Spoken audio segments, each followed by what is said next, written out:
Hai, IT 1 minit hari ni. Okey, hari ni saya nak tanya kat sini siapa yang kereta dia tu bila buka aircon tu rasa kurang sejuk.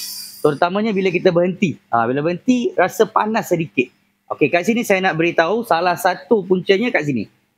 Nampak tak? Ini namanya kondenser. Kondenser ni tugas dia nak sejukkan sistem aircon kita. Macam mana radiator kita berfungsi, macam itulah kondenser ni berfungsi. Dia akan sejukkan sistem aircon kita. Jadi kalau dia dah hitam kotor macam ni, dia kurang efisien lah.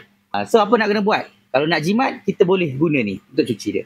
Radiator, nampak? Kondenser, radiator, cleaner. Kita pakai ni, kita spray je dekat dia, dia akan keluar semua nanti. Nanti saya tunjuk lah.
Okey, nampak tak? Senang je.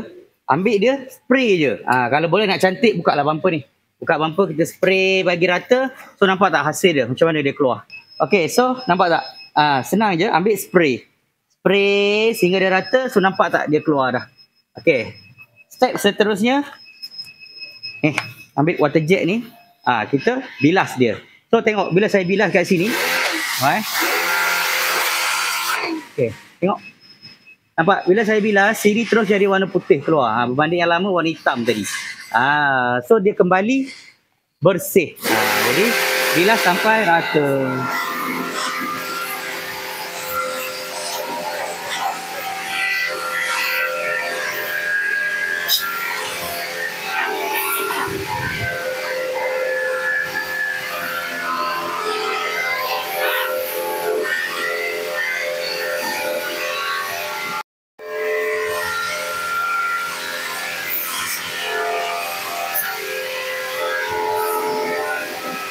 Nampak tak apa jadi?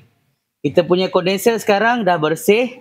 Dia punya hasil dia ni, aircon kita tu akan lebih sejuk berbanding yang sebelum ni. Sebab kita punya kondenser dah boleh sejukkan sistem kita dengan efisien.